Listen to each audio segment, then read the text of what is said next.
Trinitas ya, hubungan relasinya di sini. Karena di ayat 6 tadi juga menyebutkan kan bahwa Allah sendiri itu hakim, dan kita tahu ya bahwa hakim yang adil itu yang nanti datang menghakimi itu adalah Yeshua HaMasyiah itu sendiri. Tidak ada yang lain. Itu di ayat 6 tadi dari Mazmur 50 ayat 7 kalau baca sebelumnya. Silakan Gurunda.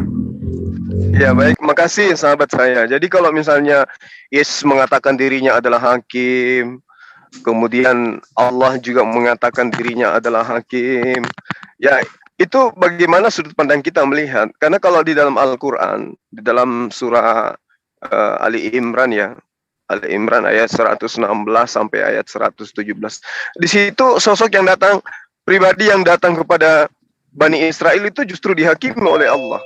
Adakah engkau mengajarkan kepada mereka menyembah kepadamu dan juga ibumu selain daripada aku?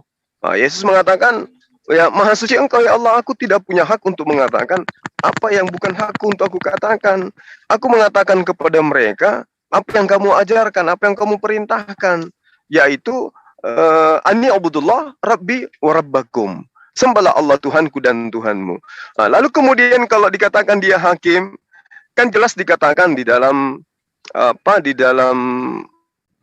Yohanes 7 ya kalau saya tidak keliru, diterangkan bahwa Yesus diberi kuasa untuk menghakimi dan juga diberi kuasa untuk mengampuni. Kenapa? Karena dia anak manusia. Andaikan dia bukan anak manusia, dia nggak perlu dikasih kuasa. Karena dia Tuhan itu sendiri, tapi karena dia manusia, makanya dia diberi kuasa. Lalu kemudian di dalam Yohanes 5 nomor 26, ini penting untuk kita ketahui.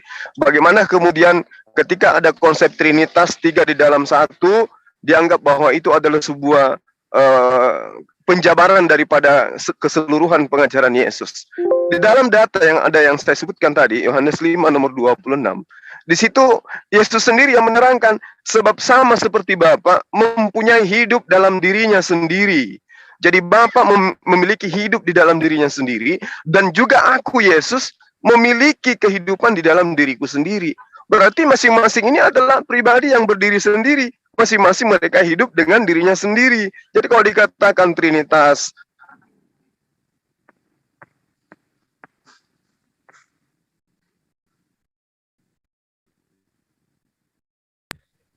ini lagi di jalan tol nih kali ya. Jadi hilang nih suara. Sebentar lagi ada masalah jaringan.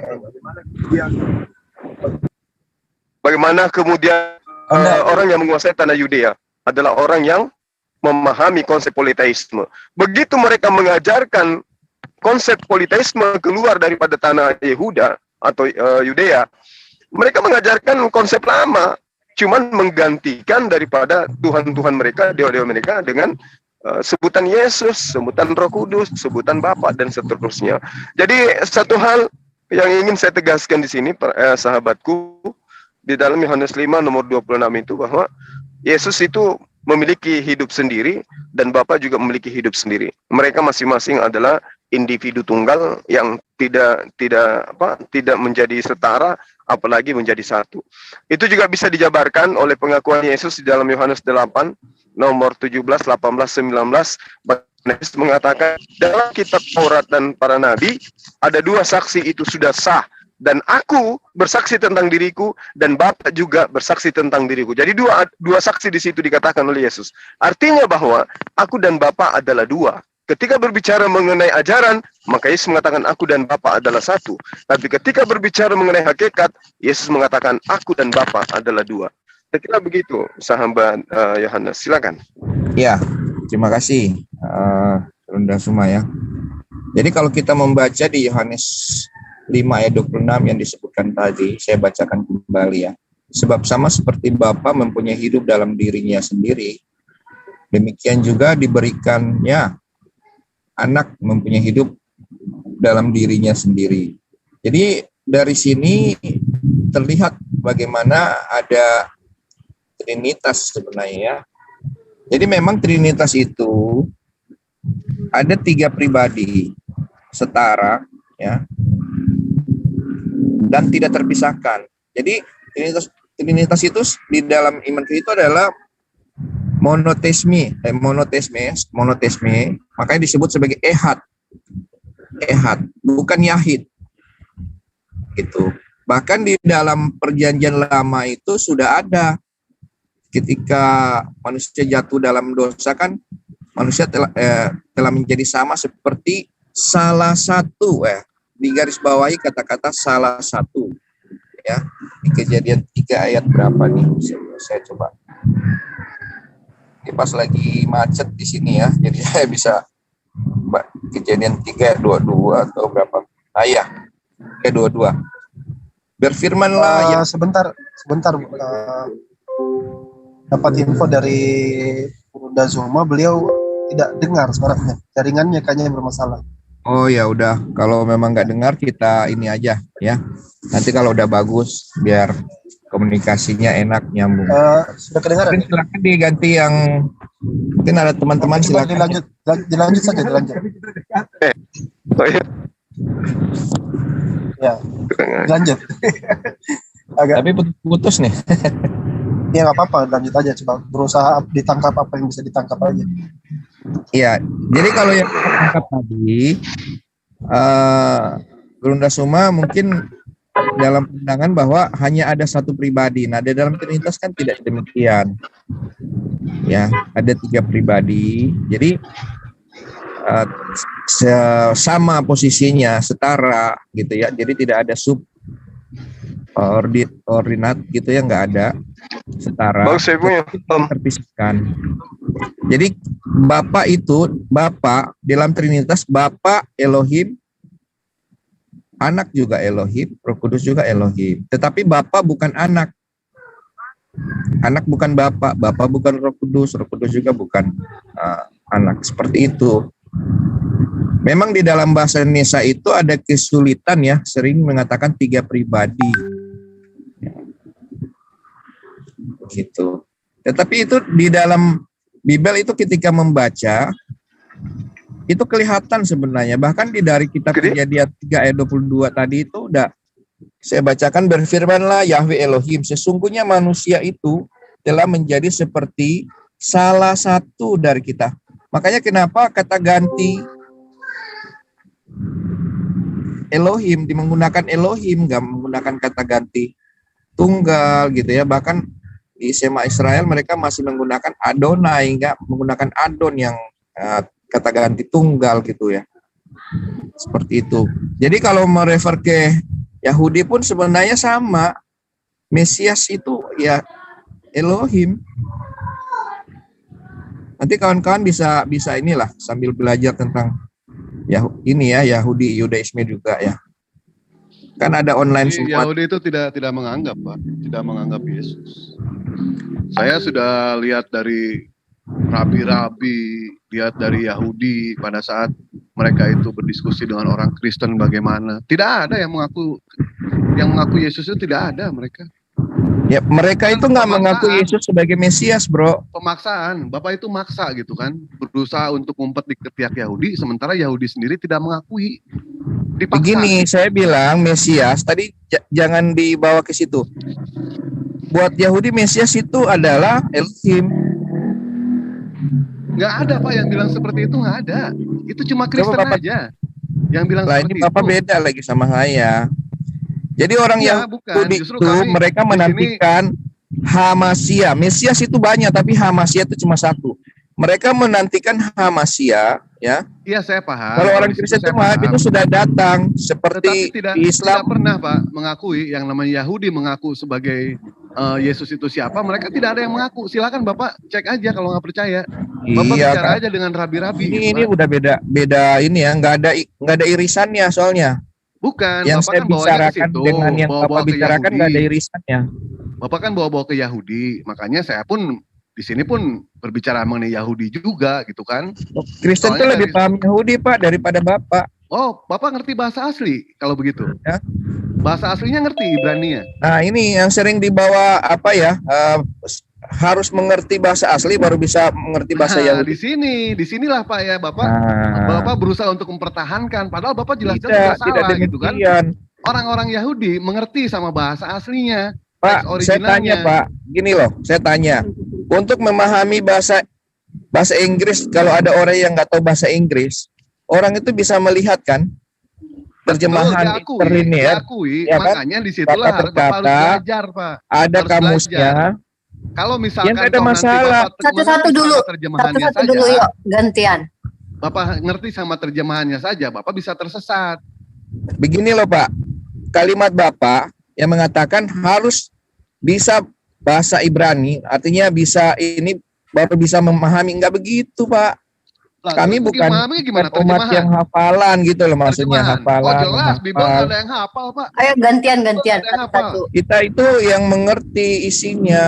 Mengerti Yang penting nggak ada yang intinya hafal, Pak, Bible, Pak. dimengerti. Bapak harus mengakui itu semua, Pak. Satu-satunya Ada namanya kitab suci, lingua Pak. franca. Ada satu-satunya kitab suci, satu kitab suci yang bisa dihafal. Bahkan orang buta sekalipun, Pak, bisa menghafal. Itu cuma Al-Quran, Pak. Bible itu Itu nggak ada yang bisa saya hafal. jelaskan, Pak. Terlalu banyak revisi Bible itu. Al-Quran itu bedakan terjemahan sama bukan ya. Oh iya, Bapak Supaya terjemahan. Kami campur-campur. bukan. Kami bukan, Pak. Al-Quran itu kan seperti prosa puisi ya, dilakukan, makanya mudah untuk menghafal, dilakukan. Mudah menghafal karena mengandung mujizat. Ya, kan? karena Bible gimana, Pak? proses seperti Bible lagu, gimana? Pak. Ya, Pak, Bible gimana, saya Pak? bisa menghafal lagu-lagu banyak loh. Lagu Coba, daerah, kalau lagu Bible- bahasa Bapak jangan Inggris, lagu lagu daerah, Pak. Indonesia ya. Tunggu. Saya Ini tahu. poinnya nantinya apa ini poinnya yang Makanya didapat? jangan lari-lari. Harus mengakui, Bapak yang lari-lari, Jangan Pak. lari-lari. Saya tidak Nggak ada lari-lari. irisan Bapak dari bawa tadi. Yahudi, saya pun meluruskan Yahudi itu bagaimana. Iya, yang saya bilang tentang Yahudi tadi apa? Tidak ada, Pak, yang mengaku. Enggak, yang saya Yahudi bilang apa tidak tadi? ada. Coba Bapak nangkap dulu. Yang saya bilang apa? Enggak ada irisan. Saya masih sama- ingat gini. Wait a minute, saya mendengar tadi Pak Yohanes bilang kalau Yahudi itu sama dengan pemahaman Kristen, kalau nggak salah begitu ya? Tuh. Ya tentang Mesias. Ya, tentang Mesias. Oke. Nah, sanggahan Bang Dewa apa? Nah itu larinya kemana-mana, nggak nyambung. Bukan kemana-mana, Bapak yang kemana-mana. Saya kan Sudah. ke Yahudi dari Ah, awal. udah, jangan Yahudi di luar tidak itu pernah bahas mengakui sama materi. yang namanya Yesus. Tidak pernah. Bapak mau menyamakan Tuhan Bapak dengan Yahudi. Yahudi tidak pernah mengakui Yesus itu sebagai Tuhan. Tidak pernah, Pak. Pak, Bapak pelajari Di dalam dulu Ulangan, apa itu saya sudah Hamasya bagi pelajari, orang Pak. Yahudi, Saya sudah itu pelajari. aja. Di dalam Ulangan, Tuhan Kons- itu bukan konsep manusia, Yes- bukan Konsep anak Hamasya manusia. itu sama, Pak. Bapak ini Nggak nggak ada, Pak. paham. Nggak dari ada. tadi. Pak Yohanes, mendingan dijelaskan dulu deh konsep Hamasya itu biar kita nggak gagal paham, bisa nggak? Iya, larinya udah jauh. Iya, nggak usah bahas yang lain. Apa Hamasya coba itu konsep Hamasya? ya, yang dipahami oleh orang Kristen dan orang Yahudi itu sama. Ya apa-apa. Kuat. Ya Itu apa-apa, kuat. maksudnya dijelasin aja. Biar nanti kan, maksudnya gini, Bang Dewa kan membantah, tapi kan kita belum dapat apa maksud Pak Yohanes ini yang sama itu dalam segi apa Hamasya itu gitu loh. Coba Pak Yohanes jelaskan dulu di kesamaan antara Yahudi dalam memandang Hamasya dengan Kristen itu seperti apa kesamaannya. Kan gitu enak, jadi kita tahu. Iya. Jadi pertama mungkin saya luruskan dulu ya pemahaman yang tadi ya, bahwa Yahudi sampai sekarang mereka masih menantikan Hamasya ya. Sedangkan untuk Kristen Hamasya itu adalah Yesus. Begitu, bahkan di dalam Talmud mereka itu kan mereka menulis ya dan menolak lah. Mereka menolak. Ya. Jadi ini kan konsep mesianisme ini gitu ya, atau Hamasya, atau kadang-kadang disebut sebagai Raja Mesias ya. Melek Masya itu adalah seorang pemimpin Yahudi ya, yang diturunkan dari keturunan garis melalui Raja Daud gitu loh. Itu yang mereka nantikan gitu loh. Oke, berarti Dia akan gini menurut Pak Yohanes, mohon maaf. Makanya Kalau- mereka membangun bait suci yang Ya, ketiga. gini Pak Yohanes, mohon maaf kalau aku agak lancang sedikit ya. Ini mohon maaf ya Bang Dewa. Jadi Hamasyah itu kami pun sepaham sebagai umat Islam yang namanya Mesias atau yang namanya Nabi, utusan. Itu yang pertama raja, oke, dia raja. Pemimpin iya, dia pemimpin. Penguasa iya, dia penguasa. Tauladan iya, pembawa firman Tuhan iya, perantara manusia dengan Tuhan iya gitu. Yang saya tanyakan, Bapak tadi bilang bahwa orang Yahudi itu memandang sama caranya dengan Kristen memandang Mesias atau Hamasya itu. Nah, saya tanya kesamaannya di mana? Begitu, Pak. Sekarang Yahudi nganggap apa Hamasiyah? Maksudnya nganggap apa? Ya mereka kan menunggu manusia yang turun, bukan Tuhan yang turun jadi manusia, Pak. Kalau Kristen kan menganggap Mesias itu buat Yahudi itu juga Elohim. Ya. Coba baca deh di ininya mereka. Di online-nya mereka. Ya, Elohim yang dimaksud di situ kan Musa juga bisa jadi Elohim, Pak. Bahkan Musa dijadikan Elohim Nah, di situ kalau Bapak bilang beda, Bapak jelaskan. Menurut yang Bapak ketahui tentang Yahudi, mereka memahami Mesias ini apakah benar seperti Kristen memahami Mesias, yaitu bagian Tuhan atau firman Tuhan atau logos Tuhan yang mereka tunggu menjadi manusia gitu.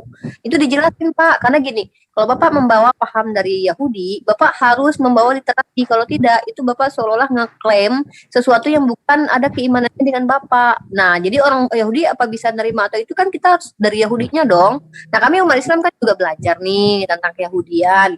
Bahkan orang Yahudi menolak, jangankan menunggu manusia jadi Tuhan, menunggu Tuhan jadi manusia.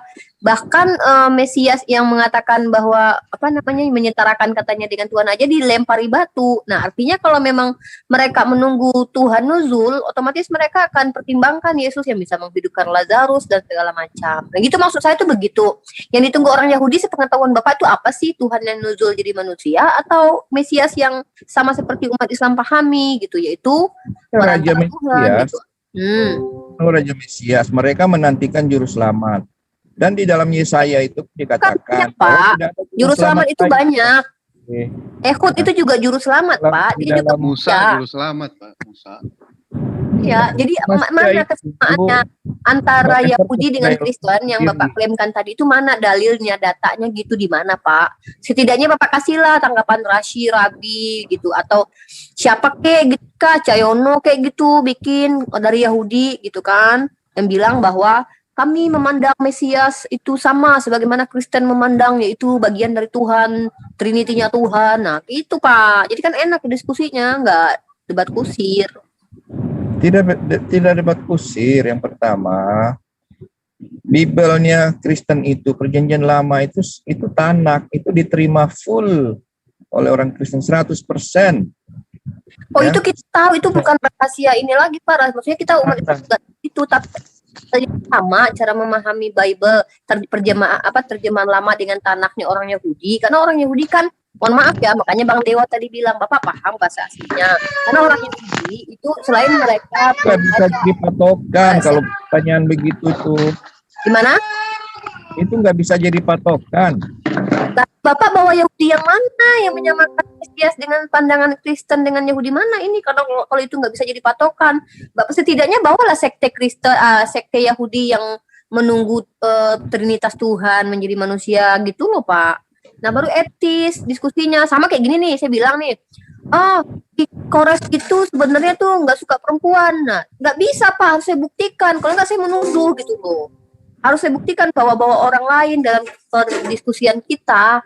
Kalau Bapak bawa paham Yahudi, maka Bapak tunjukkan di mana kami bisa percaya bahwa Yahudi seperti yang Bapak klaim gitu. Bukan klaim. Nah iya, masih klaim Pak kalau nggak ada datanya. Makanya Pak Yohanes yang terhormat, yang unyu-unyu ya.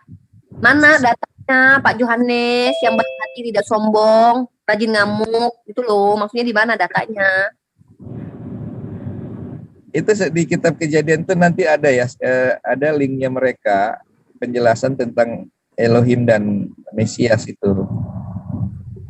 Kalau Kristen memandang Mesias seperti apa sih? Kan Trinity-nya Tuhan, bagian dari Tuhan kan. Nah, Yahudi memandang seperti itu enggak?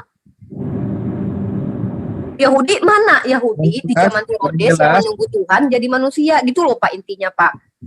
Itu loh, ngerti nggak sih Pak? Kalau kawan-kawan di Islam ini mau mendalami Yahudi akan menemukan bahwa itu sangat berbeda sekali dengan di Islam ya. Yahudi iya, saya sebagai Muslim nggak pernah mau menyamakan dengan Yahudi ya Pak. Beda banget memang, iya itu ya. Tapi beginilah Pak, begini maksudnya. Ini udah jelas. Bawa pemahaman, Bapak mewakili orang Yahudi seolah-olah begitu. Bapak bilang Yahudi dengan Kristen itu sama memandang Mesias.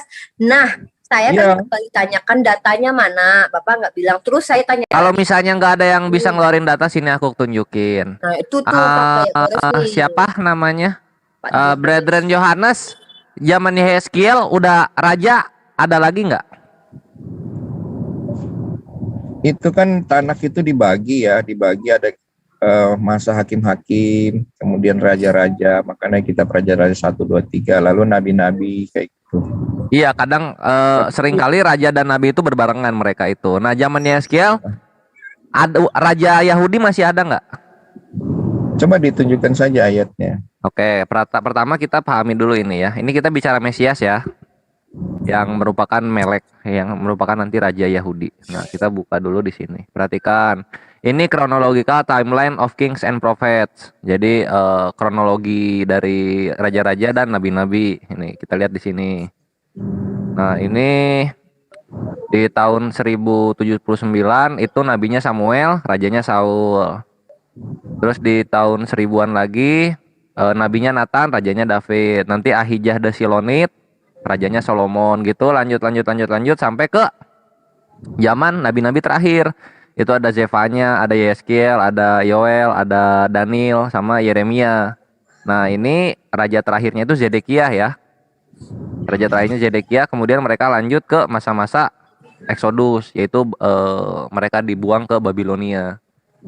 Nah, di sini di zaman Babilonia, nabi-nabinya Ezra, Nehemia, sama Esther. Udah nggak ada nih. Udah nggak ada raja-raja Yahudi. Perhatikan nubuat. Ini, perhatikan nubuat Nabi Yeskiel.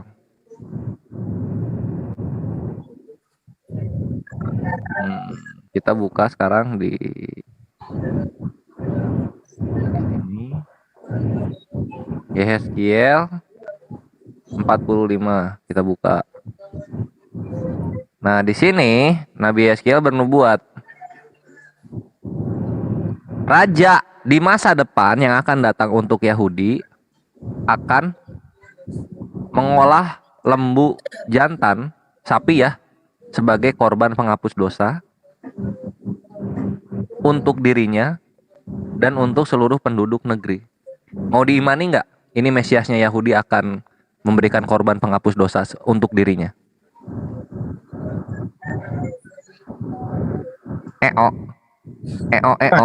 Loh, kamu tahu nggak di zaman Yahudi udah ada korban-korban kan? Iya. Nah, ini rajanya pas datang lagi, raja Yahudi ketika bangkit lagi dia akan memberikan korban penghapus dosa untuk dirinya. Mana? Ini ya Yeskiel 45 nomor 22. Pada hari itu raja harus mengolah lembu jantan. Ya. Sebagai korban penghapus dosa karena dirinya Biar negeri. Terus? Nah, iya. Kalau misalnya caranya begini, maka boleh Kristen mau ngikut. Tapi penyaliban jadinya buat apa gitu loh. Bukan, yang kamu pahami apa dulu di sini? Di sini ini nubuat Yeskiel untuk raja Yahudi di masa depan. Oh ya? Iya, karena di zaman Yeskiel seperti yang gua tunjukkan tadi kronologisnya itu nggak ada raja berikutnya. Raja terakhir itu Zedekiah.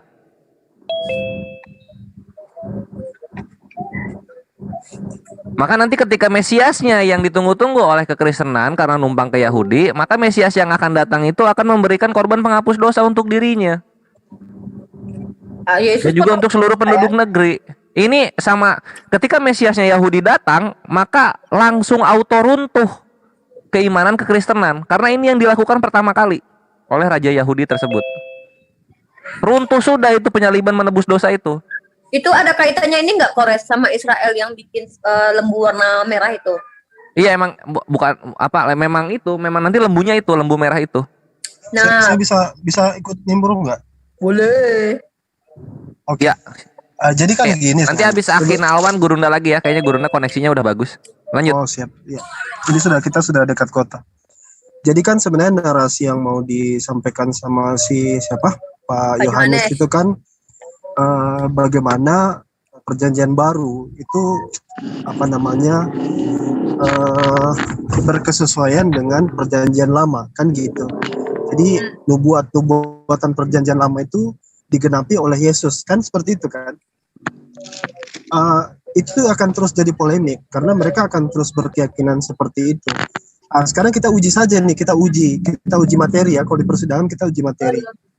Kita ambil contoh misalnya bagaimana bisa perjanjian lama itu, khususnya penulis Biblos, itu salah di dalam melihat apa yang ada di dalam perjanjian lama. Jadi ini kalau orang yang orang lain atau penafsir, mungkin Pak Yohanes atau yang lain atau Bapak Gereja, itu ya mungkin bisa dimaklumi. Tapi bagaimana kalau yang salah itu misalnya si Matius misalnya, atau Markus atau Lukas dan seterusnya yang memang nulis gitu. Nah, coba di Kores bisa dibuka coba. Ya, apa yang dibuka setelah ini kita memahami bagaimana Mesias Yahudi bekerja di masa depan. Ya, dan Kita saya lanjut minta lagi, nanti apa? Pak Yohanes tanggapin itu. Matius pasal 2. Yohanes. Matius. Oh, Matius. 2. Terus? Oke, dibuka aja Matius pasal 2. Bentar. Saya ingin lihat satu perikop gitu. Nah gini nih, kalau umat Islam itu satu perikop kalau diskusi. Ya. Coba yang satu mungkin Alkitab Sabda, yang satunya kalau ini agak kurang anu saya ini. Ini satu ini. Bukan, Ini maksudnya dua. bukan yang satu yang ini kan, kalau ini kan Yang Alkitab perikopnya nggak Sabda. kelihatan. Alkitab Sabda itu loh, Oh, Pin. perikopnya, Itu perikopnya. sabda web itu. Iya, aku sukanya Sabda Web rapih, dia nggak banyak Iya, tapi nggak ada direct link perikop tertulis gitu. Kalau Karena ini banyak biasa direct link. kalau Uti Watimena kan sering saya mau lihat perikopnya gitu. Nah, ini perikopnya perkawinan di Kana. Matius itu Yohanes tuh. Aku namanya sih. Aku kok kayak Yohanes terus ya. Iya, senengannya sama Pak Yohanes. Uti ada Pak Abdi katanya mau bicara juga tuh Pak Adi, silakan mungkin. Pak Adi masuk aja Gantian Pak atuh Adi, ya, Om, biar seru. gantian Om, nanti Om. Nih, sesudah Oke. Yesus ini. Oke, turun dikit. Ke Nah, itu kan turun dikit. Habis ini aku monitor soalnya Turun dikit. Pak Yang Yohanes perikop. don't go anywhere, Pak Yohanes. Ini stop. Penyingkiran ke Mesir, coba stop ya. Oke. Dalam Matius 2, penyingkiran ke Mesir 2:13. Setelah orang-orang Majusi itu berangkat, jadi ini ada kaitannya dengan Herodes ya. Jadi Herodes itu kan membunuh anak-anak di bawah 2 tahun. Itu yang dia lakukan. Nah, Oke. setelah orang-orang Majusi itu berangkat, nampaklah malaikat Tuhan kepada Yusuf dalam mimpi dan berkata, bangunlah, ambillah anak itu serta ibunya, larilah ke Mesir dan tinggallah di sana sampai aku berfirman kepadamu, karena Herodes akan mencari anak itu untuk membunuh dia. Jadi sebab Herodes akan membunuh anak-anak di bawah 2 tahun, maka Yusuf pun dan Maria itu pergi ke Mesir. Jadi ini tentang kisah pergi ke Mesir. Kita lihat yang menarik adalah Matius kemudian menjadikan kisah ini, kisah Yesus dan ibunya ke Mesir dengan bapaknya Yusuf ke Mesir, itu sebagai penggenapan. Jadi kita lihat upaya daripada Matius untuk selalu mencari nubuatan-nubuatan yang ada di perjanjian lama. Nah, ini yang dia lakukan. Makanya di dalam baris terakhir di situ dia katakan seperti ini, supaya genaplah yang difirmankan Tuhan oleh Nabi. Ya, supaya genaplah yang difirmankan Tuhan oleh Nabi. Dari Mesir kupanggil anakku. Hosea Jadi, 1. jadi Matius mencoba untuk mencari di perjanjian lama bahwa di sana ada penggenapan, yaitu dari Mesir kupanggil anakku. Tapi yang jadi menarik adalah ini tidak bercerita sama sekali tentang Yesus. Ini bercerita tentang Exodus. Coba kita buka di situ di Hosea. Coba diklik itu yang ininya. Ya, Ya itu Rachel, dia itu Rachel. ya itu diklik di situ di ujungnya. Di situ ada Hosea 1, Hosea 11 ya, Hosea 11:1. Nah, lihat. Ketika Israel masih muda, kukasihi dan dari Mesir kupanggil anak itu. Kita bisa lihat catatan daripada Biblos ini sendiri. Kalau kita buka catatan di sebelah kiri, bagian kirinya. Oke, di sebelah kiri.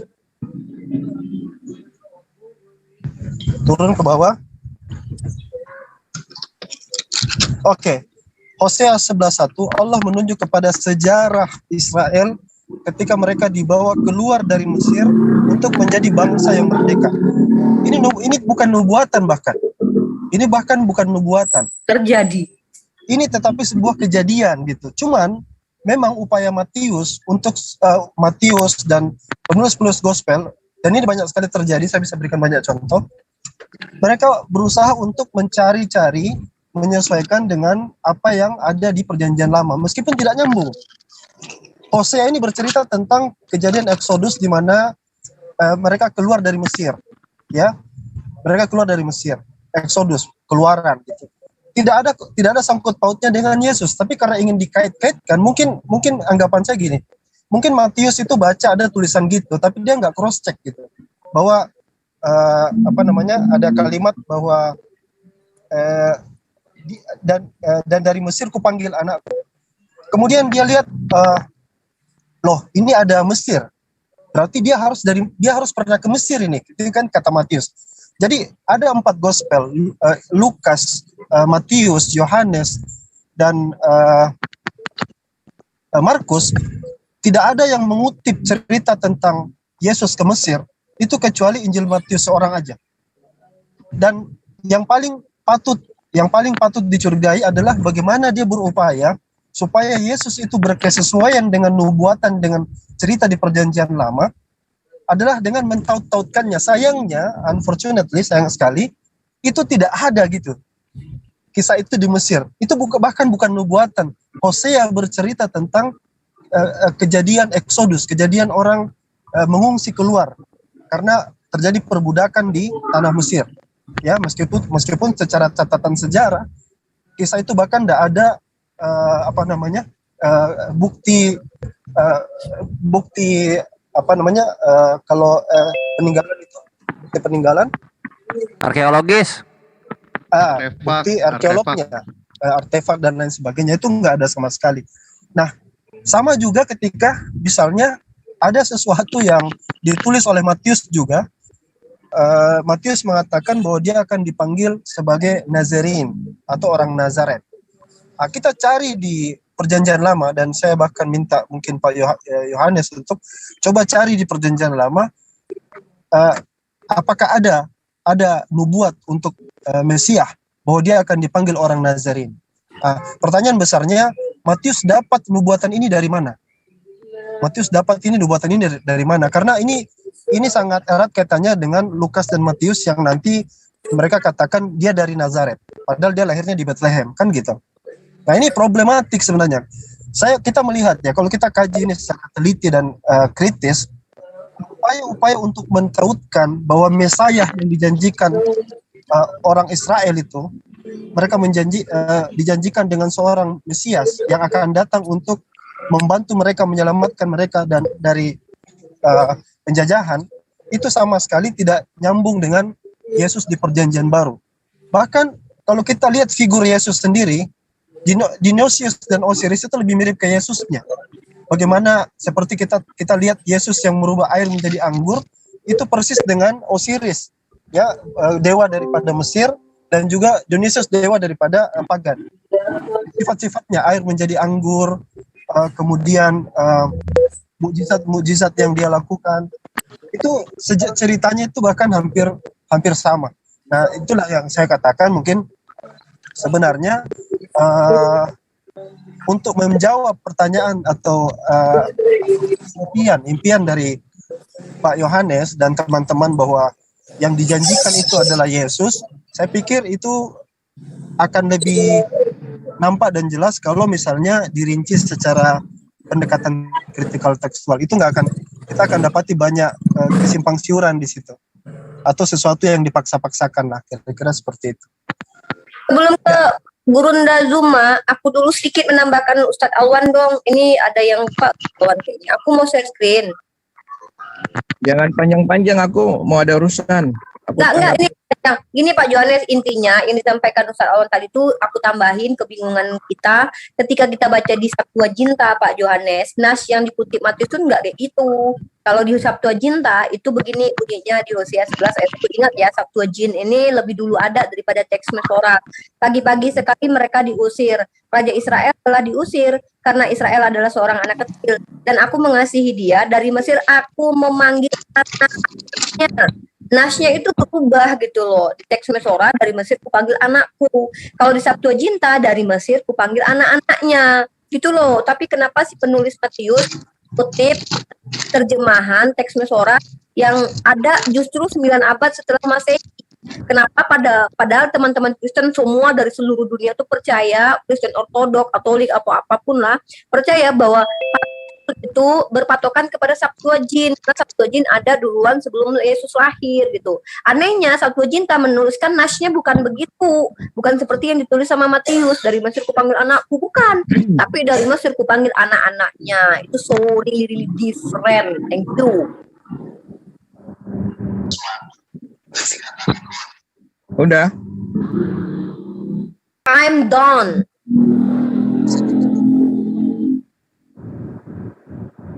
Halo. Jadi yang pertama mungkin saya tanggapi yang mengenai kenapa disebut orang Nazarin. Karena setelah dari Mesir itu kan Yesus tinggal di Nazaret, maka dia disebut orang Nazaret. Lahirnya memang di Bethlehem.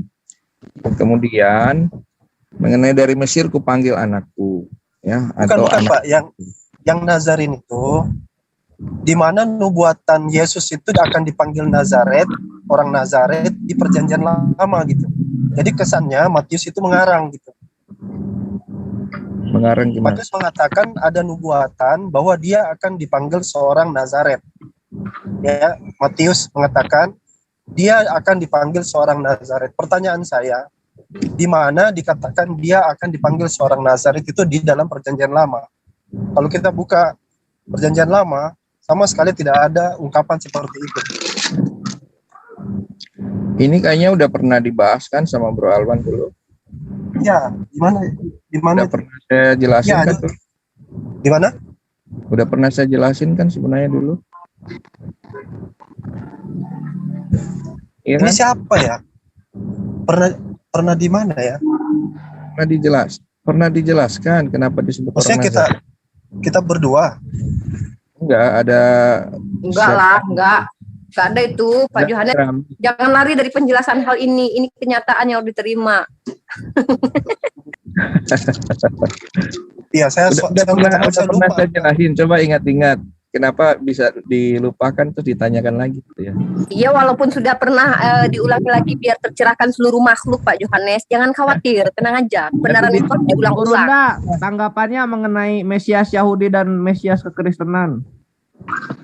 Ntar dulu, ini satu-satu. Soalnya saya ada ini loh, mau ada urusan sedikit sebentar. Kan Pak Yohanes jangan alasan beli air minum lagi di Alfamart loh.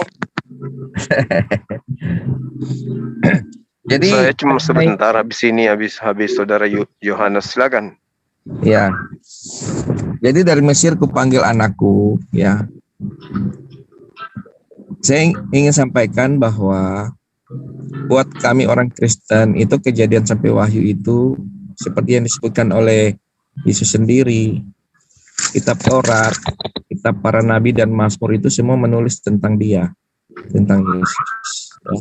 Sehingga semua tulisan yang ada dari kitab Kejadian sampai wahyu itu senternya itu adalah pusatnya itu tentang pemberitaan tentang Yesus Hamasiah.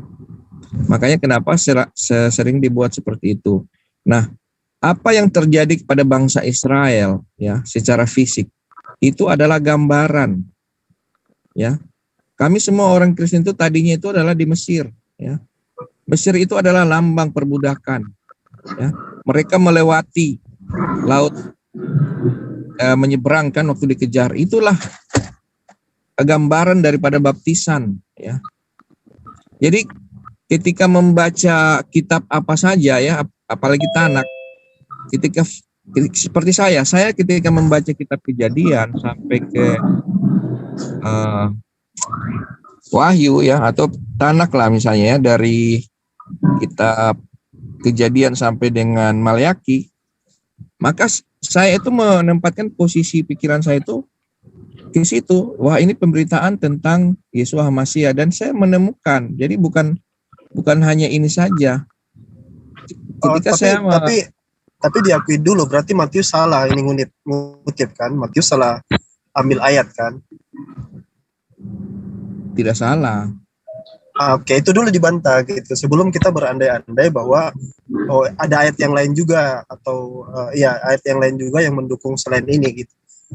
Ya. Ini saya mau buktikan gini, karena kalau Matius saja seorang penulis gospel langsung salah dalam mengutip perjanjian lama, bagaimana dengan kalian yang hanya berdasarkan eksegesa gitu.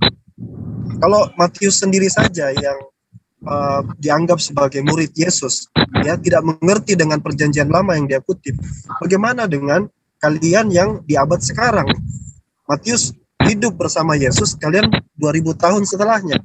Nah, itu maksud saya.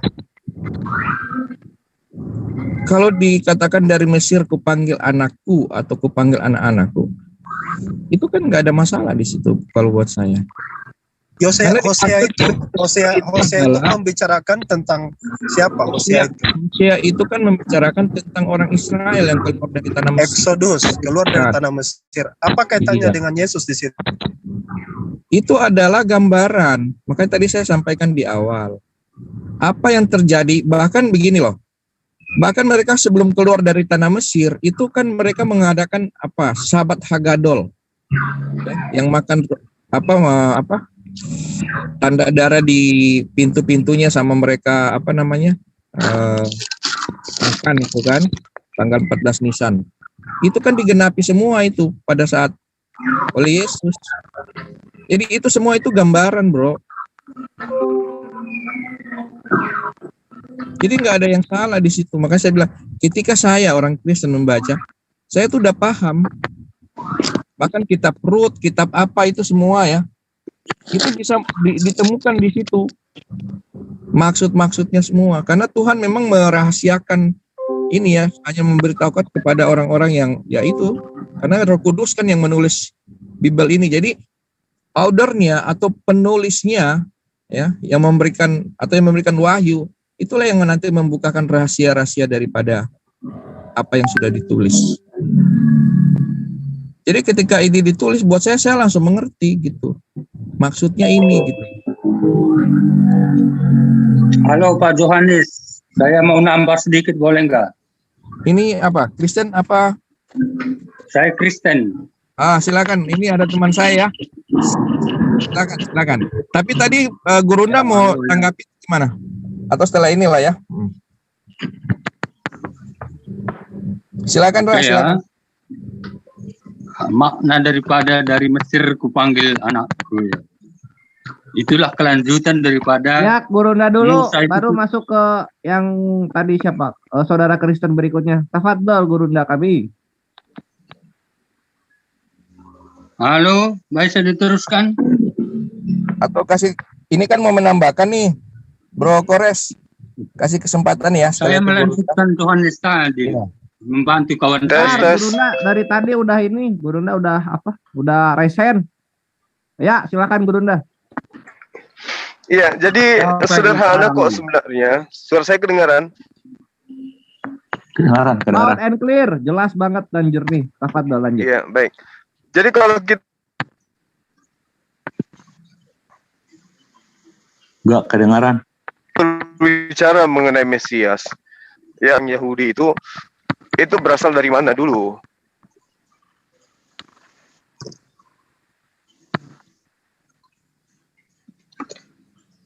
Mesias itu nubuatan dari perjanjian lama. Ya, apakah misalnya, apakah itu sudah berkesan dengan asal-usul daripada Mesias yang akan ditunggu, yang akan datang kepada orang Yahudi? Bisa kita lihat di dalam Yesaya 11. Ada dua versi ini. Menurut Yahudi belum datang, menurut Kristen sudah datang.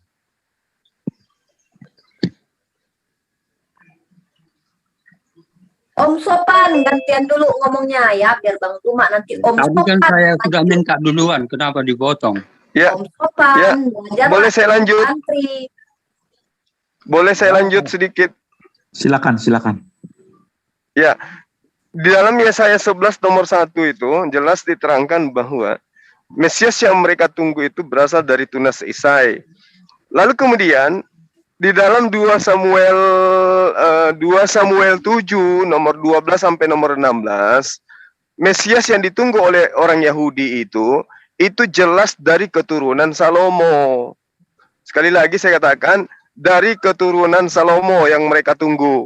Sementara Yesus ini bukan dari keturunan Salomo, Yesus dari keturunan Nathan. Sementara Nathan dan Salomo itu ya bukan satu orang, itu berbeda itu. Nathan ini adalah saudara daripada Salomo. Nah, Yesus berasal dari Nathan. Sementara yang ditunggu untuk menjadi Mesias bagi Yahudi itu dari anak dari keturunan Salomo. Jadi nggak nyambung situ. Itu yang perlu dipahami, bahwa apa yang terjadi di dalam kehidupan Kristen mengatakan Yesus itu Mesias berdasarkan nubuatan itu salah besar, dan itu adalah pembodohan yang saya katakan pembodohan yang sangat luar biasa itu. Karena kenapa? Data di dalam 2 Samuel 7 menerangkan dengan valid bahwa Mesias yang ditunggu oleh orang Yahudi adalah manusia, raja yang akan datang dari keturunan Salomo. Nah, bagaimana dengan Yesus? Apakah dari keturunan Salomo? Tidak, tapi dari keturunan saudara Salomo, yaitu Nathan. Berarti Yesus itu bukan ditunggu oleh Yahudi, karena keturunan Salomo lah yang ditunggu, bukan keturunan Nathan. Sementara Salomo dan Nathan ini adalah dua orang kakak beradik. Beda anaknya Salomo, beda juga anaknya Nathan. Yesus anaknya Nathan, sementara anak yang ditunggu untuk menjadi Mesias bagi Yahudi adalah anak dari Salomo. Saya kira begitu sederhana sebenarnya untuk memahami bahwa ada kesalahan yang sangat luar biasa yang terjadi dalam iman Kristen itu, bahwa Yesus itu Mesias, ya, berdasar terhadap nubuatan yang ada dalam kitabnya Bani Israel. Karena kitabnya Bani Israel seperti yang saya terangkan tadi, Mesias wajib hukumnya dari keturunan Salomo. Yesus dari mana? Yesus dari keturunan saudaranya Salomo, yaitu Nathan. Saya kira begitu, sederhana kok itu. Terima kasih.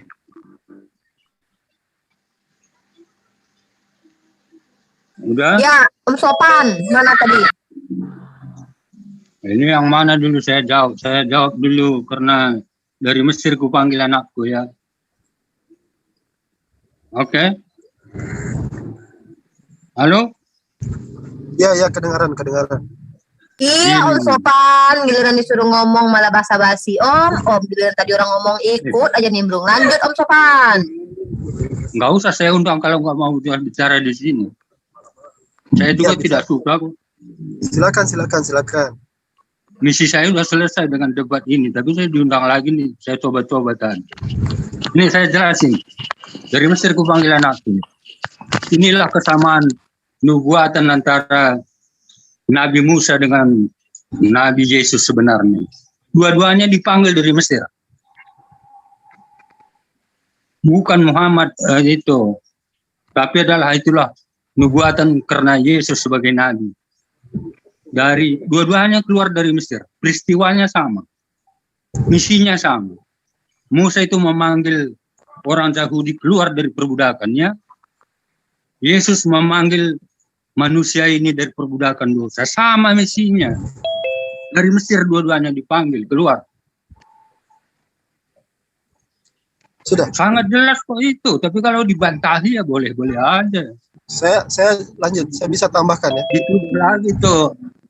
Iman Kristen tuh salah. Ujung-ujungnya udah pasti. Pak Romi. Nubuatan karena Immanuel itu percaya atau tidak? Lalu tentang salib itu percaya apa tidak? Kalau ditolak aja, nggak jalan diskusi. Suara saya didengar tidak? Itu kan sejarah. Pak Romi. Mau bantu sejarah. Pak Romi. Ya. Silakan. Iya, ini poin saya yang sangat mau saya tekankan adalah seperti ini. Penulis gospel itu sangat berusaha untuk mencari-cari nubuatan yang kira-kira ada datanya itu. Biarkan saya cerita dulu. Bukan berusaha mencari. Biarkan saya dulu berpendapat ya. Silakan. Perjanjian lama itu berhubungan dengan perjanjian baru, bukan mencari-cari. Kalau ada orang bicara, Bapak dengarkan dulu. Pak Romi izinkan bicara. Silakan Pak Romi izinkan bicara yang lain. Ya, coba dengarkan. penulis gospel itu berusaha. Ya, ini bagian dari cerita-cerita untuk menyesuaikan dengan nubuatan yang ada di dalam Perjanjian Lama. Cuman itu ada sedikit banyak problem di situ. Upaya mereka untuk mentaut-tautkan. Pertama yang di Hosea dulu.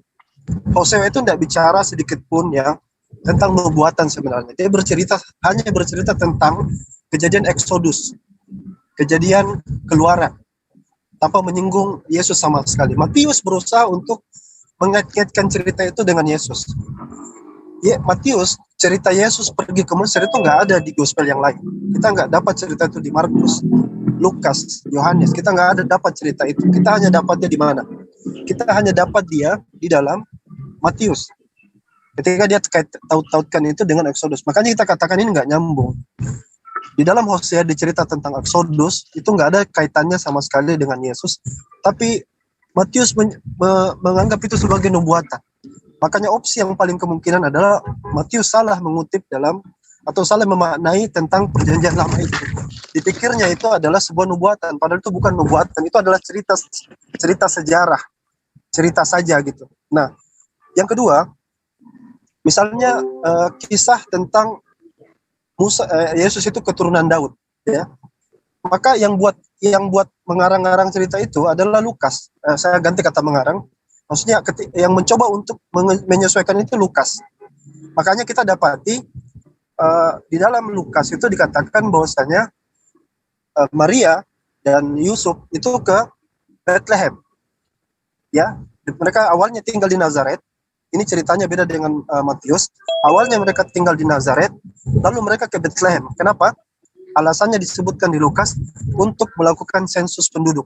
Sensus yang dilakukan pada masa itu.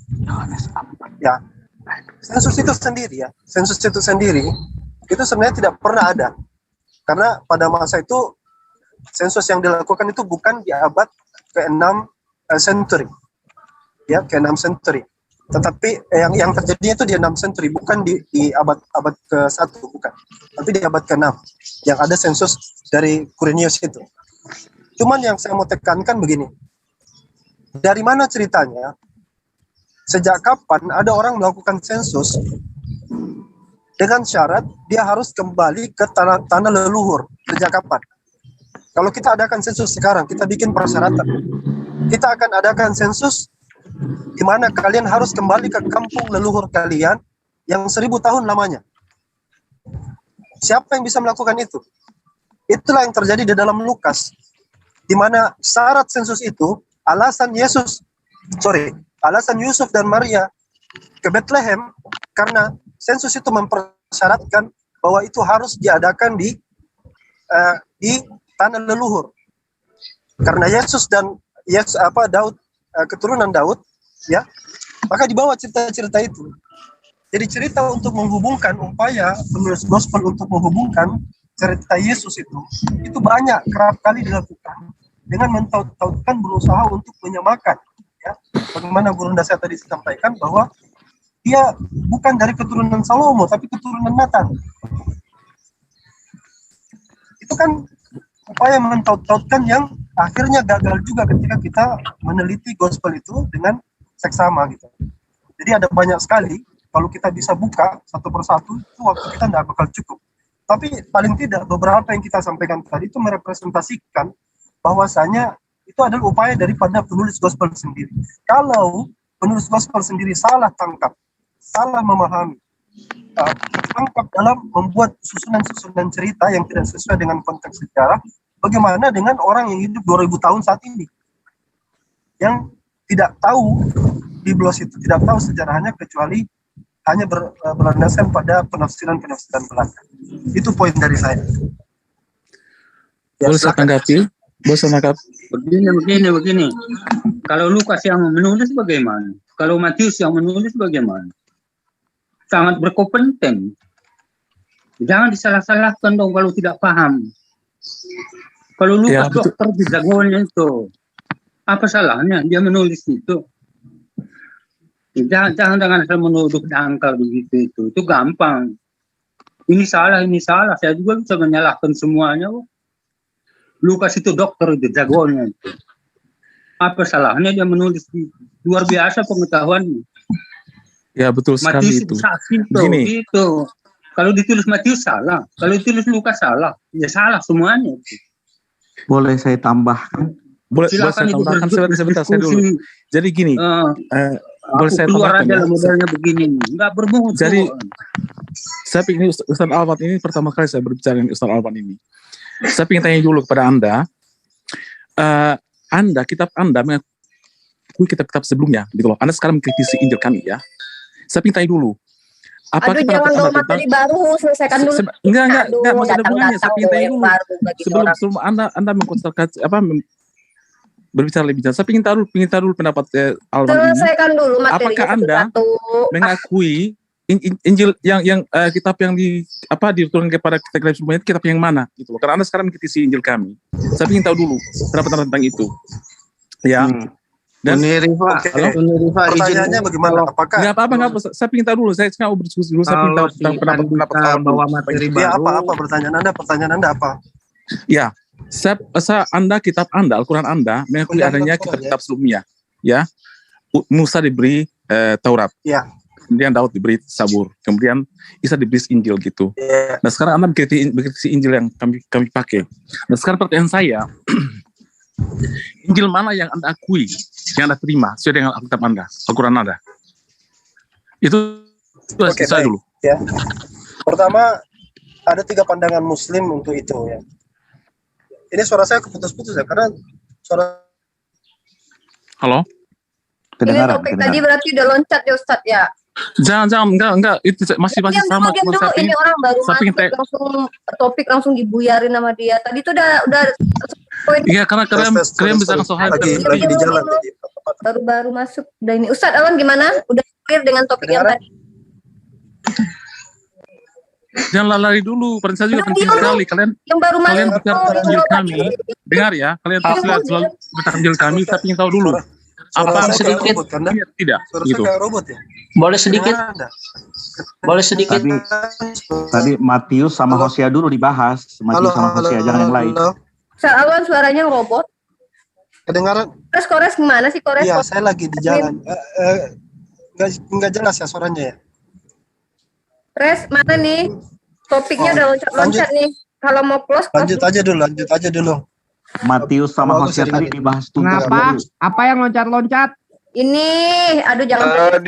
Dinda Rifa, suara saya kedengaran nggak nih? Nah, nih Bang Zuma, suaranya kedengaran Bang. Lanjut Bang. Suaranya langsung putus-putus. Jadi begini, kalau Anda punya kitab belum lolos uji, jangan loncat ke kitabnya agama lain. Tidak bisa. Jangan menutupi kesalahan dengan mencari kesalahan. Utarakan dulu kesalahan itu, nampak kelihatan benar, baru mencari kesalahan di kitab lain. Kalau Anda memahami tentang kitab suci Al-Quran, yang dibahas tentang Al-Quran itu adalah hikmat sebuah pengajaran yang diberitakan kepada Yesus, kepada Nabi Isa. Sementara kitab Anda bukan kitabnya Nabi Isa, bukan kitabnya Yesus, kitab Anda itu. Mana ada pernah Yesus itu kemudian membaca kitab Matius, Markus, tulisan Paulus. Pahami itu dulu. Ini yang sedang kita bahas. Bagaimana kemudian pengarang kitab Anda yang usianya ribuan tahun kemudian menuliskan tentang sesuatu yang tidak berkesesuaian dengan apa yang tertulis. Maaf ya. Contoh misal, sabar dulu. Isa Anda itu sabar dulu, sabar dulu wahai mulut pantat ayam, diam dulu, dengarkan saya ngomong. Ya, kalau kamu punya ilmu, punya etika, jangan panjang-panjang tapi nggak ada isinya. Singkat saja, sabar pantat ayam, ya? Sabar. Pantat ayam sabar. Katakan kau pantat ayam karena mulutmu kau diam, kau kayak bencong, kau diam saja dulu kau. Oh ini Ahmad Dius ini, Ahmad. Aku bilang ini Jom nggak beres, ngapain kalian masuk ke sini? Woi Kristen, ngapain kalian masuk ke sini? Ini Jom nggak beres. Diam. Jadi gini, saya sudah mengajarkan Anda tentang kebenaran. Ini Jom Anda semua, ngapain kita masuk kemari? Jadi begini, dengar. Kalian berbicara mengenai Mesias. Suara saya masih kedengaran. Oke, Gurunda silakan lanjut. Biarin dia. Jadi PDN berbicara mengenai Mesias. Ya. Tadi Adinda Ustaz Alwan sudah menjelaskan bagaimana adanya ya kontraversi antar keterangan yang ada dalam kitabnya orang Yahudi dengan data yang kemudian dituliskan orang belakangan. Nah, lalu kemudian saya kasih secara garis besar, Mesias yang kalian tunggu itu tidak sama dengan Mesias yang ditunggu oleh orang Yahudi. Mesias ditunggu oleh orang Yahudi dari keturunan Salomo. Yesus bukan dari Salomo, Yesus itu dari kakaknya Salomo, si Natan. Jadi bagaimana mungkin kemudian Anda menyamakan bahwa Mesias yang kami tunggu adalah Mesias yang sama dengan yang ditunggu oleh orang Yahudi. Mesias yang ditunggu oleh orang Yahudi, sekali lagi saya katakan kepada kalian, itu tertulis di dalam 2 Samuel 7 nomor 12 sampai nomor 16, bahwa Mesias yang ditunggu itu dari keturunan Salomo. Sementara Yesus Anda baca di dalam Markus 3 nomor 3 dan seterusnya, Yesus itu berasal dari keturunan Natan. Boleh nggak saya katakan bahwa anak kalian itu adalah keturunan dari saudara kalian? Nggak bisa kan? Secara silsilah kan nggak bisa. Yang dimaksud keturunan Salomo adalah anak yang berasal dari benih. Ya, anak-anak yang keluar dari Salomo. Yesus itu dari Natan. Nggak nyambung di situ. Lalu kemudian kesalahan yang banyak diutarakan di dalam tulisan-tulisan yang dikatakan penulis kitab kanonik, seperti misalnya Matius, ya, lagi-lagi Matius. Dia menuliskan di dalam Matius 17, bagaimana dia menerangkan bahwa Nabi Elia itu datang kemudian untuk menjelaskan tentang apa yang akan terjadi di dalam hukum Taurat, di dalam kitab Taurat. Tapi ternyata itu tidak tertulis di dalam kitab Taurat. Matius salah kutip. Hal yang diceritakan tentang Elia itu tertulisnya di kitab Meliaki. Ya, bukan tertulis di dalam kitab Taurat. Jadi Matius ini terlalu banyak kesalahan fatal yang dia lakukan, yang kalian itu tidak teliti, tidak cermat, kalian hanya menelan, kalian hanya mengimani. Datanya valid, ya. Matius menuliskan tentang Elia, katanya diterangkan tentang apa yang terjadi kemudian. Itu berdasarkan kitab Taurat. Tapi ternyata tidak tertulis di kitab Taurat. Tertulisnya di kitab Meliaki. Apakah kitab Meliaki itu Taurat? Kan bukan. Dari sini aja kalau kalian menggunakan akal itu udah ketahuan itu. Ya, jadi Mesias yang ditunggu oleh Yahudi adalah dari anak Salomo, bukan anak Natan. Sementara Mesias kalian, Yesus itu adalah anak Natan. Tidak nyambung sih itu. Pahami itu. Silakan. Itu dua-duanya benar, mau ditulis Salomo apa Natan tuh bisa. Itu namanya bifurkasi. Bagaimana ceritanya Anda mengatakan benar? Dari mana? Apa yang Anda bisa jadikan sebagai asumsi untuk mengatakan semuanya benar? Keturunan Salomo bukan keturunan Natan. Beda. Makanya fakta sejarah secara historik kita lihat. Apakah Yahudi menerima Yesus? Tidak, karena mereka tahu Yesus ini dari Natan, bukan dari Salomo. Mereka menunggu-nunggu keturunan Salomo, bukan Natan. Jadi jangan Anda sama-samakan. Silakan. Jadi dua-duanya benar, ya. Jadi kalau melihat, nanti dilihat lagi silsilahnya dengan ini, teliti Gurunda. Jadi itu silsilah ada yang ditulis dari jalurnya Yusuf dan jalurnya Maria. Dua-dua, baik Yusuf dan Maria itu adalah dari suku Yehuda, ya. Dari ditarik ke atas itu dari dapatnya Raja Daud. Kemudian saya mau tanggapi tadi Ustadz Alwan, ya, mengenai sensus. Ya, sensus kan orang Yahudi itu kan mereka berdasarkan suku, ya, suku bangsa. Sama seperti kita Indonesia, coba dari Makassar misalnya, ya, mau memilih posisinya sedang ada di Bandung, kemudian mau memilih, kan nggak bisa memilih wakilnya kan. Contoh lah seperti itu. Makanya dia harus kembali karena tercatatnya di sana namanya kan begitu, supaya sensusnya itu valid gitu loh. Menunjukkan bahwa dia dari orang Yahudi gitu. Kalau dia ada di Mesir dicatat sebagai apa nanti dia? Sebagai orang Mesir atau gimana? Nah itu aja. Nanti ya, yang silsilah bisa dicek lagi Gurunda. Terima kasih. Gini. Yang melakukan sensus itu siapa? Yang melakukan sensus itu siapa, Pak Yohanes? Iya, kira-kira yang disensusnya itu untuk apa tujuannya? Enggak, saya tanya Anda tanya balik. Siapa yang melakukan sensus itu? Iya, tujuan sensus dulu untuk apa? Loh, kok tanya balik? Saya tanya siapa yang melakukan sensus itu? Yang melakukan sensus itu siapa waktu itu? Ya, Augustus, Pak. Raja Augustus. Iya, maksudnya itu nggak perlu Jadi ditanyakan. kalau misalnya Bapak nggak tahu, siapa yang melakukan sensus itu tidak ada kaitannya dengan orang Yahudi atau apa. Bukan, karena itu berlaku untuk bukan cuma orang Yahudi. Itu untuk semua. Di situ dikatakan ke seluruh penjuru negeri, seluruh bumi itu berarti. Nah, pertama yang Bapak harus jadi catat itu satu catatan itu dulu. Tidak pernah ada sensus menyuruh kita kembali ke tanah kelahiran leluhur kita. Bethlehem itu kan kota Daud ya. Nah, untuk itu yang kita coba kritisi. Lukas berusaha untuk mengait-ngaitkan agar supaya nubuatan tentang keturunan Daud berkesesuaian dengan Yesus, maka ada cerita sensus itu yang kalau kita teliti lebih jauh lagi nih, pada masa itu di Syria gubernur itu adalah Quirinius. Quirinius itu kalau Bapak buka sejarah, dia tidak ada di abad ke-1, tetapi dia melakukan sensus itu di abad ke-6. Tapi bukan sensus yang kayak gitu. Jadi 600 tahun setelah Yesus itu tidak ada. Makanya para peneliti pakar, khususnya historian, itu menganggap Lukas itu salah mengutip, salah ngomong dia. Terus salah satu lagi mau saya sampaikan nih, sorry saya potong ya karena sambil jalan. Jadi orang-orang Israel ini bukan baru pertama kali mereka dihitung ya. Waktu zaman Raja Daud mereka dihitung berdasarkan sukunya gitu ya. Seperti itu. Jadi memang udah jadi kebiasaan mereka dihitung berdasarkan sukunya, dari keturunannya, suku bangsa suku bangsanya. Oke, sudah.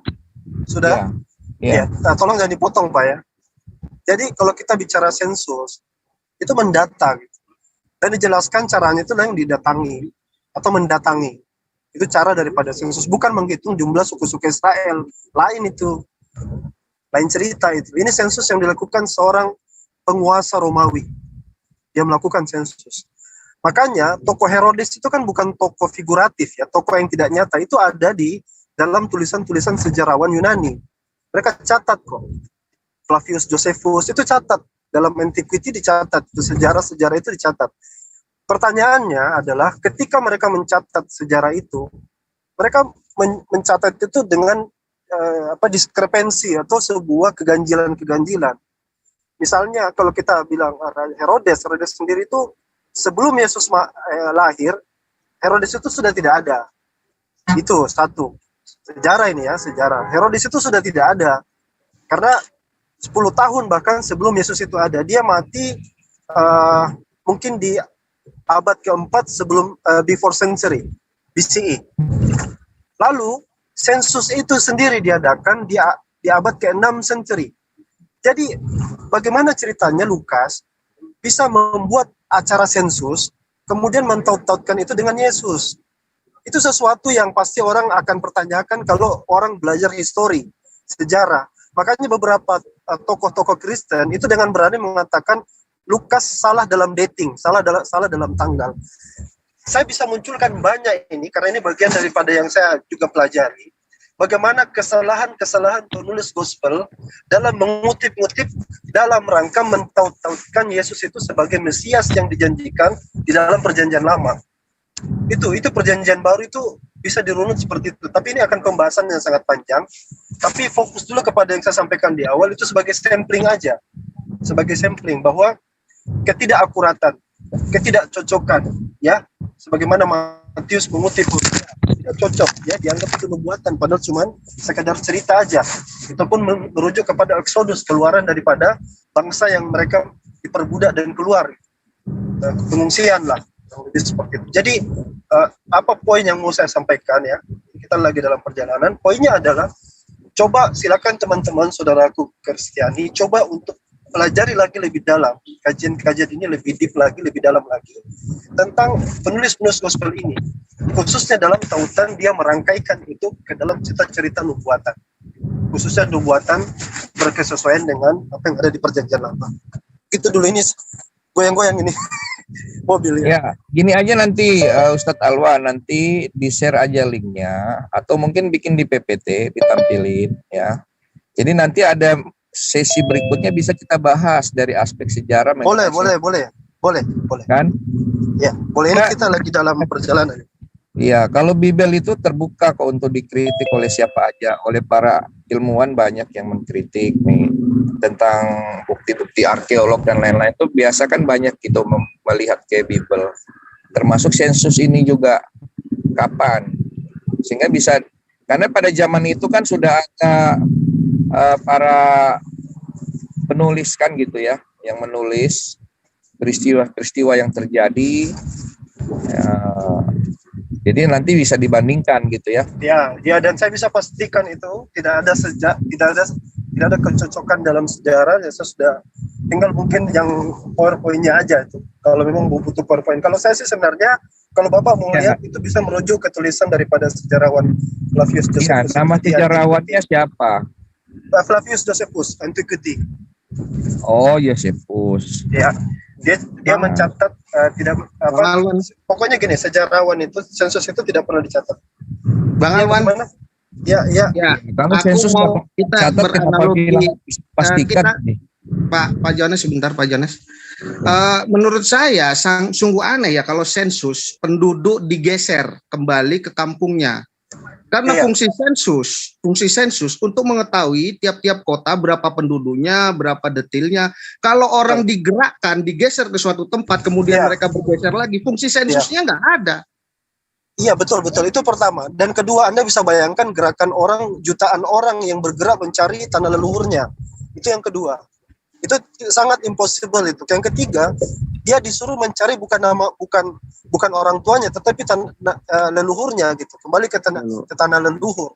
Betul. Artinya Anda kembali ke 1000 tahun yang lalu. Bagaimana cara cross check-nya? Bagaimana cara cari tahunya? Memang ini upaya dari Lukas untuk mencoba mentaut-tautkan Yesus dengan sebagai keturunan Nabi Daud. Yang mengambil kesimpulan kan itu bukan kesimpulan yang saya adat istiadat dan sejarah Yahudi gitu ya. Baru orang Yahudi itu sampai sekarang silsilahnya masih terjaga loh, sampai bahkan mereka kan balik tuh. Iya, makanya tadi kalau kita bicara Bang Alwan, orang Batak pun menjaga silsilah. Saya tahu silsilah ada papan nama juga kami, Pak. Tapi nggak perlu saya pulang kampung. Beda Pak, Yahudi itu udah ribuan tahun Pak. Bapak bisa sampai ribuan tahun saya tanya. Loh, Bapak baca dong sejarah. Kami ada Bapak yang tahun sebelum orang Batak masuk ke sana. Makanya ada pendapat orang Batak itu ada silsilah ke Israel, Pak. Bapak kaji lagi lah. Itu masih klaim Pak. Tes DNA udah terbukti belum? Kalau orang Maluku mungkin Pak, ya. Pak gini dulu lah. Kalau kami dianggap klaim, Bapak pun berarti klaim juga untuk membatalkan. Kita kembali ke akar masalahnya dulu. Coba ditahan dulu. Kita kembali ke akar masalahnya. Jadi akar masalahnya di sini adalah tentang sensus itu sendiri. Sensus itu tadi Bapak Yohanes selalu kembalikan kepada orang itu. Ingat perkataan Lukas di situ. Yang melakukan itu adalah Raja Agustus. Kemudian sensus itu dilakukan harus kembali ke tanah leluhur. Itu sebuah konsep yang aneh. Betul seperti Pak dia katakan. Itu aneh itu.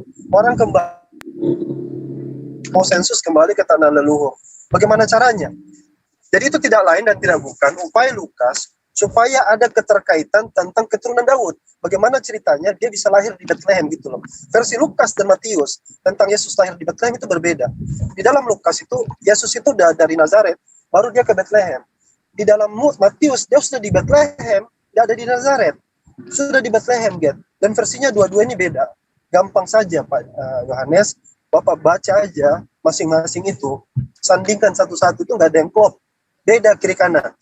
Kisah ke Mesir itu nggak ada di Lukas, kisah sensus nggak ada di Matius. Jadi kebalik-balik, nggak ada sama sekali. Nah, jadi kalau saya masuk lagi ke sejarah yang tadi itu memang agak musmakul kata orang Arab itu, kurang bisa dipercaya secara akal. Misalnya dia kembali ke tanah leluhur. Kemudian Anda bayangkan pergerakan massa kalau orang mau ingat kekuasaan Romawi saat itu luas ya. Kalau dibatasi hanya daerah kekuasaan Romawi. Tapi di situ kan dikatakan sensus untuk Mesir. Ya. Mesir masuk nggak? Kalau sensus itu dikatakan sensus seluruh dunia. Kalau di dalam Lukas itu Mesir masuk nggak? Kan tadi katanya kekuasaan Romawi. Masuk nggak? Ini Fokus dulu ke sensusnya. Mesirnya masuk nggak? Mesir masuk di daerah mana? Masuk dalam kekuasaan kerajaan Romawi nggak? Ya nggak masuk kan? Nah, ini aja udah menjawab sebenarnya. Iya, justru di situ jadi masalahnya. Makanya sebagian beranggapan bahwa sensus ke seluruh dunia itu tidak masuk akal karena Romawi tidak menguasai seluruh dunia kan. Kenapa Lukas mengatakan dia mengadakan sensus di seluruh dunia? Pertanyaannya saya kembalikan ke Bapak itu sebagai yang punya buku. Kenapa Lukas mengatakan Raja Romawi memerintahkan untuk sensus ke seluruh dunia? Nah ya kan gitu, kembali lagi ke Bapak itu masalahnya, bukan ke saya. Problemnya di tekstualnya sebenarnya. Mengadakan sensus di seluruh dunia. Padahal kekuasaan Romawi tidak sampai seluruh dunia. Terus harus kembali ke tanah leluhur. Anda bayangkan pergerakan massa itu kayak gimana. Tapi yang ada itu dicatat cuma Yesus saja yang pergi ke Bethlehem. Kembali ke tanah leluhur Daud. Ke kota Daud. Kan gitu. Jadi ada banyak masalah sebenarnya. Saya terkeluar. Jadi gini nih Ustadz Alwan. Saran saya buat teman-teman yang lain juga ya. Ketika membaca Bible dan ingin memahaminya, coba usahakan pertama membaca interlinearnya.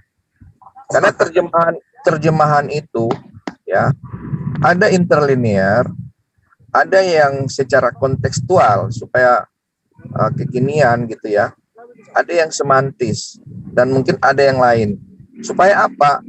Ketika membaca nih, rekan-rekan membaca yang terjemahan yang bahasa Indonesia itu belum tentu maknanya itu bisa diterima karena ada bahasa-bahasa kiasan ya. Kontradiktifnya tuh begini loh. Tadi di awal Bapak ditanya bisa bahasa Ibrani, Bapak bisa katakan loh, bisa pakai terjemahan. Nah, sekarang kita lihat dulu. Ini pakai logika. Ini semua fakta sejarah, Pak. Ini bukan metafora ini. Dalam Lukas itu diterangkan, Kaisar Agustus itu mengeluarkan perintah. Dia perintah apa? Menyuruh mendaftarkan semua orang di seluruh dunia. Dia merintah gitu loh, perintahnya dia. Itu cerita awal Lukas ya. Saya nggak tahu, makanya kita kan sering tanyakan. Lukas menulis untuk Theophilus. Siapa itu Theophilus gitu? Pertanyaan kita sampai sekarang, Theophilus itu nggak kejawab. Siapa Theophilus itu? Nah, ketika dia Kaisar Agustus ini memerintahkan mendaftarkan orang di seluruh dunia, nggak ada yang tercatat di dalam buku-buku sejarah. Tidak ada sama sekali buku sejarah mencatat itu. Kemudian isu kembali ke Bethlehem. Jadi upaya Lukas untuk menarik cerita itu diawali dari cerita Agustus memerintahkan untuk membuat sensus. Lalu kemudian bagaimana nih supaya Yesus itu ada cara untuk bisa lahir di Bethlehem, di kota Daud. Oh, dibuatlah dia seolah-olah ada sensus alasannya. Jadi ada dua alasan saya katakan. Dalam Lukas, Yesus itu ada di Bethlehem karena terjadi sensus, makanya dia ke Bethlehem.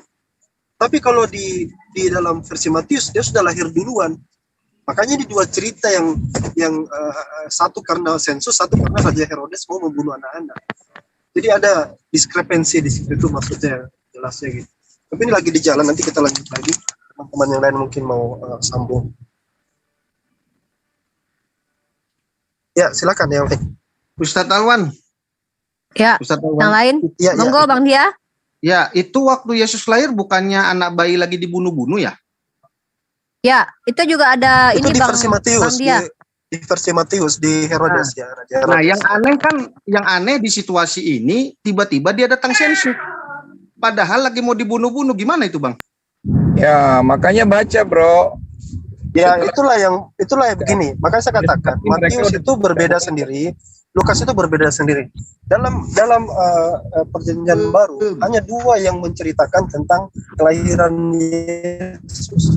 Hanya Matius dan Lukas. Yohanes tidak menyinggung, Markus tidak menyinggung. Ini jadi problematik. Nah, dua-duanya ini, Matius dan Lukas, itu bertolak belakang satu sama lain. Gak sama. Dan kalau direkonstruksi ceritanya itu jadi nggak nyambung-nyambung. Belum lagi kalau kita kembalikan ke konteks histori, konteks sejarah itu lebih nggak nyambung lagi. Cerita sensus yang aneh, kemudian cerita Herodes yang juga tidak pernah dicatat di dalam sejarah. Herodes dalam buku sejarah Yunani ya, Herodes ini kan robot Ustadz. Robot. Gini aja nanti saya tantang sama di bawah aja tulisannya. Gini sebentar. Sebentar Pak Yohanes, jangan dipotong dulu Pak, sedikit dulu. Saya tantang sama semua Kristen, bukan cuma Pak Yohanes saja. Putus tadi sampai bro. Besok sampai berminggu-minggu ke depan, cari bukti sejarah. Herodes itu pernah membunuh di luar dari Biblos. Cari sejarawan yang mencatat itu, cari. Herodes itu membunuh anak-anak, itu nggak pernah ada dapat sejarah seperti itu. Ini problematik yang harus kita lihat tinjau dari berbagai sisi ya. Kira-kira seperti itu. Gitu Bang Dia. Boleh saya jawab Pak Ustaz Alwan? Monggo. Boleh saya jawab? Monggo. Oke, baik Pak Ustaz Alwan. Mohon izin Pak Yohanes. Jadi Pak Ustaz Alwan kan bilang Matius dengan Hosea tadi. Jadi sebenarnya Matius memperkenalkan Yesus kepada orang Yahudi sebagai raja. Markus memperkenalkan kepada orang Roma tentang Yesus sebagai hamba. Lukas memperkenalkan Yesus kepada orang Yunani sebagai anak manusia. Yohanes memperkenalkan Yesus kepada semua orang sebagai anak Allah dari sorga. Kita bahas tuntas Matius 2 yang dikatakan disalah terjemahkan Matius ke Hosea. Sebenarnya kalau Ustaz Alwan mau menerangkan dari awal Matius 2 sampai 15, maka kita baca juga Hosea 11 ayat 1 sampai selesai. Jadi sebenarnya di Matius 2 itu orang-orang Majus bertanya kepada Herodes, di manakah raja orang Yahudi yang baru lahir? Maka Herodes bertanya kepada ahli-ahli Taurat, menyelidiki kitab-kitab, di mana Mesias lahir. Pertanyaan orang Majus, di mana raja orang Yahudi yang baru lahir? Tetapi Herodes mencek mana di kitab suci Mesias lahir. Makanya dikatakan tadi Mesias itu adalah Yesus. Mesias itu adalah oknum yang sama dengan Yesus. Kalau kita runut, kemarin sudah diskusi dengan Bunda yang dari Amerika bahwa Mesias itu adalah Kristus. Dan Yesus sendiri mengatakan, akulah dia. Yohanes 4 ayat 24 sampai 26. 1 Yohanes 1 ayat 42. Sekarang kita tuntaskan dulu Matius 2 dengan Hosea. Hosea 11 itu ketika Israel masih muda, kukasihi dia dan dari Mesir kupanggil anakku itu. Siapakah yang dari Mesir itu? Kalau kita nurut, harus ayat 5, mereka harus kembali ke tanah Mesir. Di ayat 9 dikatakan, sebab aku ini Allah dan bukan manusia. Yang diceritakan Hosea itu bahwa nubuatan yang di Hosea 11 yang disambungkan dengan Hosea Matius 2 itu adalah bahwa Yesus yang dinubuatkan itu adalah Allah, dan Hosea itu juga menubuatkan Allah. Maka genaplah kata Yesus di Lukas 24 ayat 44. Semua yang tertulis tentang aku di kitab Taurat Musa, kitab Nabi-Nabi, dan kitab Mazmur akan digenapi. Maka di ayat ini sudah tergenapi, tapi Ustaz Allah bilang salah Matius.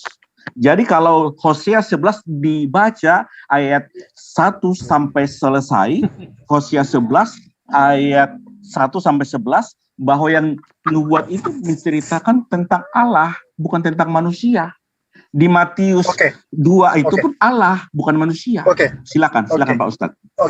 Bahkan tadi saya sudah terangkan dengan singkat ya, bahwa di buku itu sendiri catatan gereja menjelaskan bahwasanya yang dimaksud itu adalah kisah Exodus. Hosea 11 itu menceritakan kisah Exodus, kisah sejarah. Dia tidak bercerita tentang nubuatan. Matius yang menganggap itu sebagai nubuatan.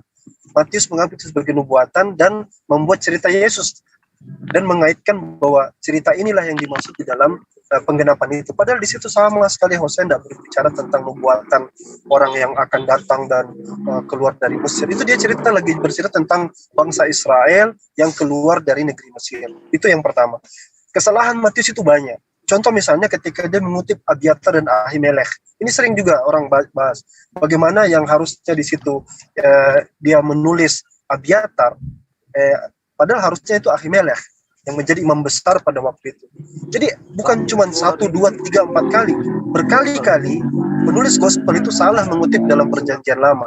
Sehingga kalau kita anggap ini sebagai external evidence, bukti di luar, ketika kita mengkaji teks itu secara baik, kita akan dapati bahwasanya memang ini adalah karangan.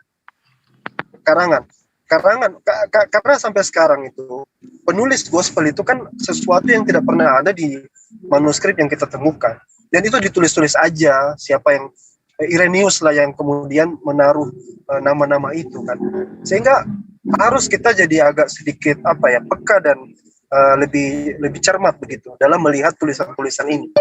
Dan ketika kita menganggap bahwa terjadi kesalahan itu sebenarnya normatif, kecuali ya kalau dianggap itu sebagai dilahami Roh Kudus, tidak mungkin salah, ada inerensi, nah itu jadi problem.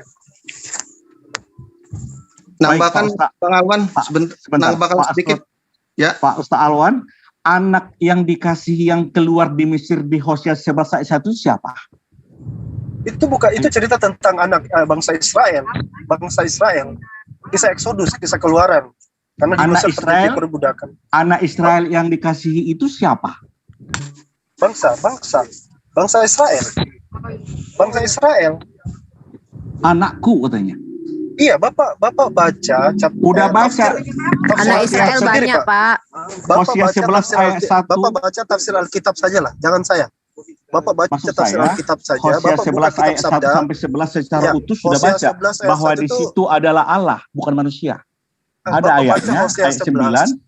Khusus tentang anakku dipanggil di Mesir itu Bapak baca catatan atau tafsir daripada gospel kita Bapak sendiri, siapa yang dimaksud dicerita di situ? Kalau bukan bangsa Israel yang keluar dari Mesir.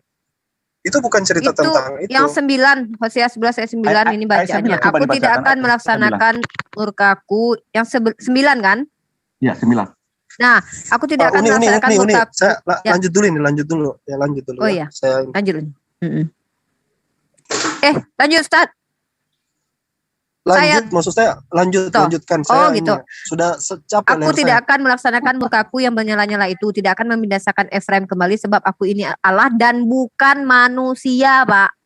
Yang kudus di tengah-tengahmu, dan aku tidak datang untuk menghanguskan. Jadi aku bukan manusia yang kudus di tengah-tengahmu, berarti dia bukan manusia, tapi kembali kalian mengimani bahwa Yesus adalah manusia yang adalah Tuhan sendiri gitu. Justru ini blunder, Bapak. Sebentar, saya jawab. Jadi anakku yang dikasih itu bukan manusia. Jadi Yesus yang di Matius 2 loncatnya yang jauh kali itu, Pak dari ayat 1 nih, sorry nih Bapak, kenapa ya ketika kalau kami baca kitab suci kalian suruh kami pakai kontak.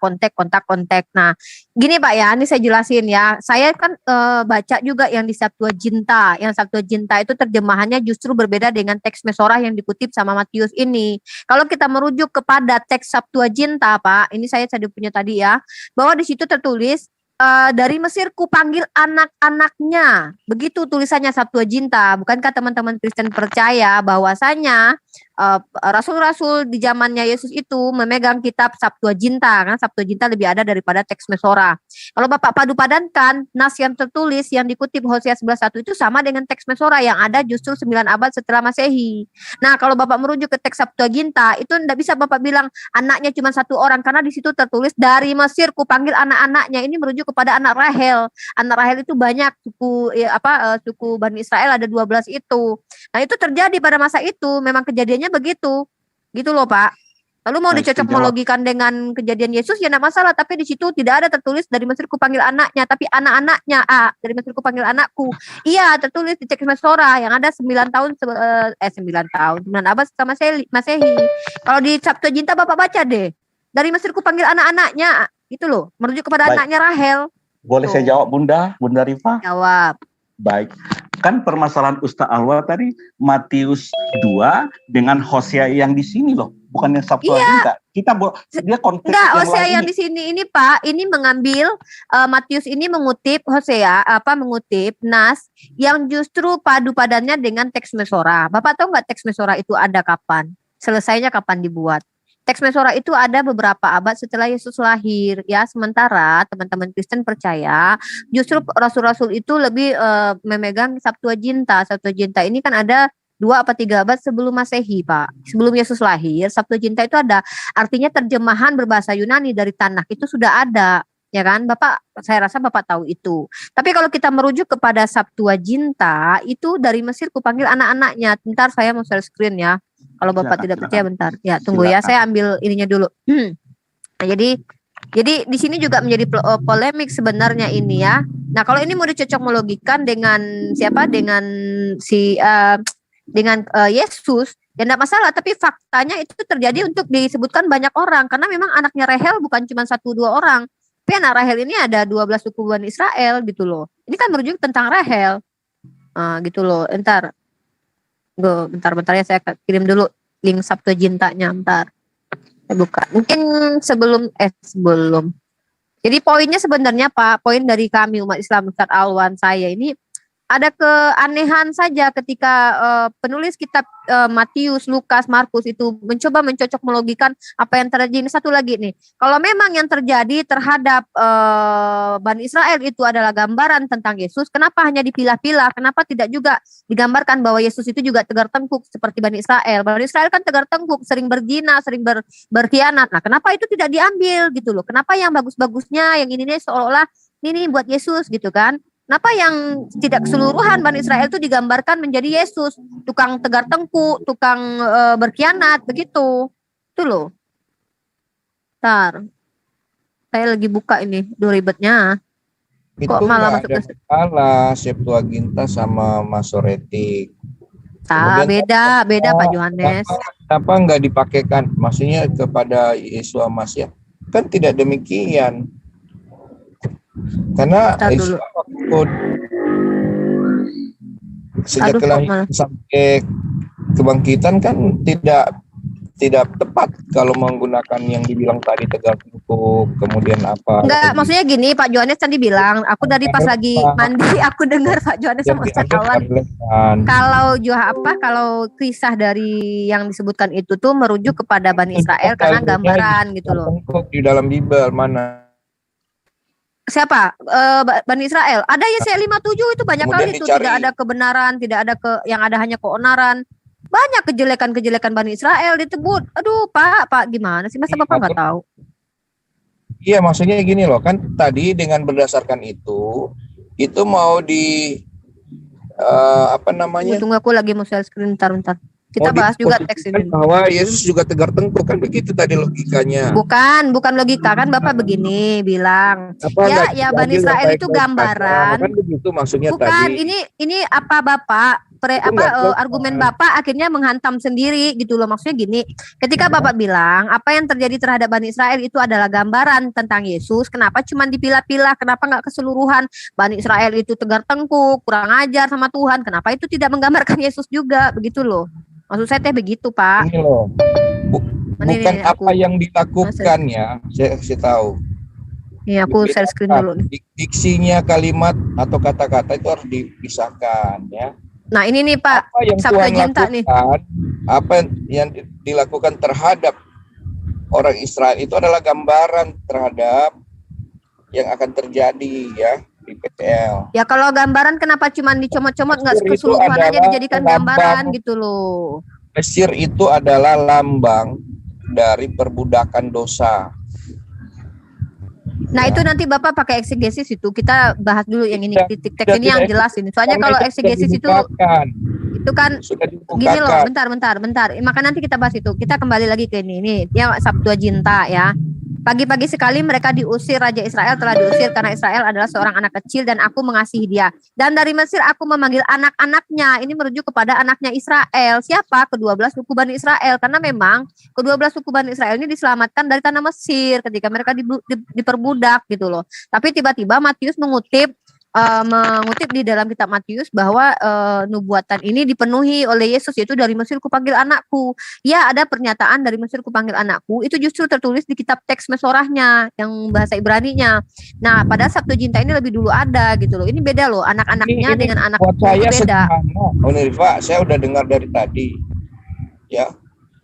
Itu kan di Hosea itu Israel disebut. Kalau disebut anak dengan anak-anakku di situ nggak ada masalah. Gini loh, gini apa masalahnya kalau di kalian enggak masalah, kami juga enggak ini loh. Maksudnya begini loh ya. Kita secara ini aja deh, secara ilmiah ya. Ini ada sebuah nas. Dengar dulu, dengar. Israel kan begitu. Bukan, Anda salah. Anaknya Israel maksudnya. Anaknya Israel maksudnya, Pak. Bapak, dengar ya. Ini aku bacain ya. Jadi kan ada kejelasan di situ. Anaknya Israel, bukan Israel itu. Anak-anaknya Israel. Dari Mesir kupanggil anak-anaknya, merujuk kepada anak-anaknya Israel gitu loh. Anak-anak Israel kan bangsa-bangsa banyak. Nah, baik Bunda. Jadi enggak masalah. Ya Pak Adi. Kita lanjut.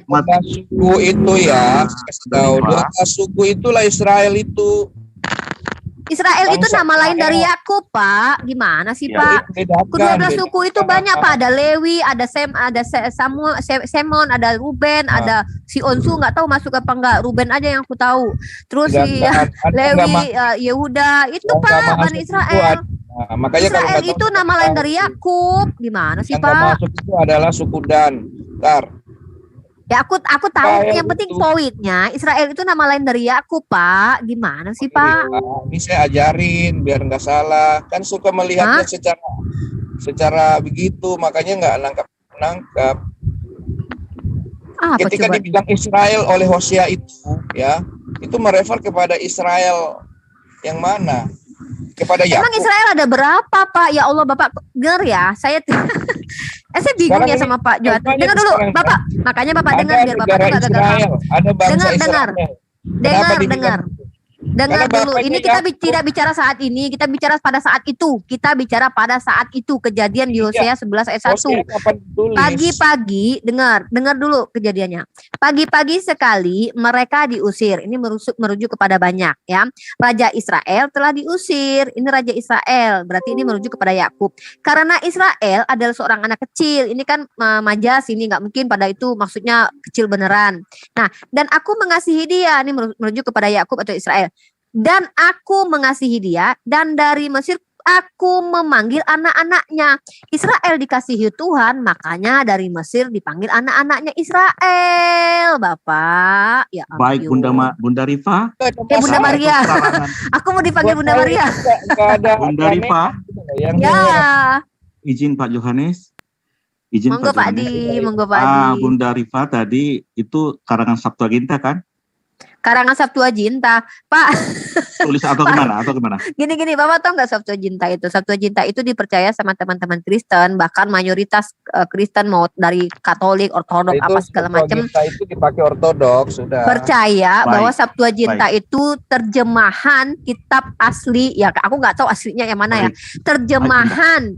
Ya terjemahan dan jadi itu ada sebelum Yesus lahir 2 abad sebelum Masehi, 3 abad kurang lebih lah. Ya, kalau begitu saya mau tanya Bunda Rifa, Matius 2 ayat 2 terjemahan Septuaginta tolong ditampilkan screenshot. Loh, gini loh Pak, Bapak paham nggak? Matius itu mengutip kitab sebelumnya sebagai pemenuhan nubuatan. Nggak, Bapak dengar dulu. Nanti pertanyaan Bapak salah. Ada tulisan di Matius itu. Dari tapi gini Pak, gini. Matius itu mengutip sebuah ayat, dan anehnya ayat itu yang dikutip Matius adalah sejalan dengan teks Mesora. Teks Mesora itu, Pak, selesainya 9 abad setelah Yesus lahir, Pak. Berarti Matius sedang mengutip terjemahan atau teks yang sudah ada sebelum teks itu ada gitu loh. Maksudnya dia mengutip yang teks yang akan datang gitu loh, Pak. Karena teks Mesora, Bapak lihat deh, itu kapan selesainya teks Mesora. Kalau Matius mengambil dari teks aslinya, di mana teks aslinya itu gitu loh. Karena yang justru yang paling tua itu adalah teks Septuaginta, Pak. Terjemahan berbahasa Yunani gitu loh. Baik, saya ngerti. Kalau begitu kita baca tuntas sampai ayat 11. Itu kan satu perikop, ayat 1 sampai 11. Terjemahan Septuaginta tadi. Apa nih?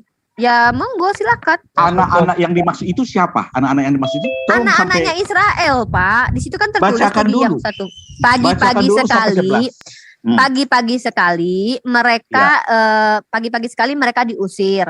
Raja Israel telah diusir Karena Israel adalah seorang anak kecil dan aku mengasihi dia, dan dari Mesir aku memanggil anak-anaknya. Nah, poin yang dikutip sama Matius adalah ini. Kalau Bapak mau bicara tentang yang lanjut di bawahnya itu monggo silakan. Yang penting Matius mengutip nas di dalam sebuah kitab suci. Aku nggak tahu Matius ini ngutip apaan. Mau ngutip Septuaginta ke teks Mesora ke teks yang sudah ada atau di mana kayak aku nggak ngerti gitu loh. Karena kalau kita rujuk ke teks Mesora, teks Septuaginta itu bukan dari Mesir ku panggil anakku, tapi dari Mesir ku panggil anak-anaknya. Masa segitu aja kok susah banget sih Bapak berdua ngerti? Baik, Enggak, terus masalahnya buat Uni Rifa di mana gitu loh.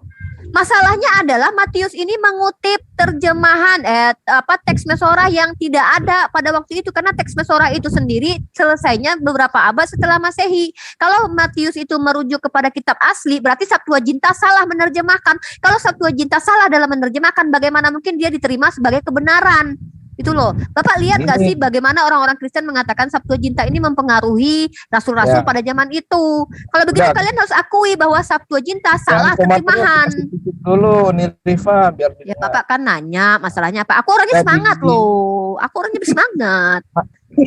Ya, waktu Israel masih muda, ya, waktu Israel masih muda atau waktu masih kecil. Israel itu menunjukkan siapa? Ya ampun Pak, aku mau nanya di Bible ada berapa Israel sih Pak? Capek deh sama Pak Yohanes deh. Baca Israel. Emang Israel ada berapa orang coba? Membaca itu harus detail, teliti supaya nggak. Ini aku udah salah. Detail ya. Ini aku ulangin lagi ya. Ini aku ulangin Bapak dengarkan ya, Pret. Jangan inilah, jangan. Aduh Pak, masa kayak gitu banget susah sih. Baca yang kalimat pertama. Pagi-pagi sekali mereka diusir, ya.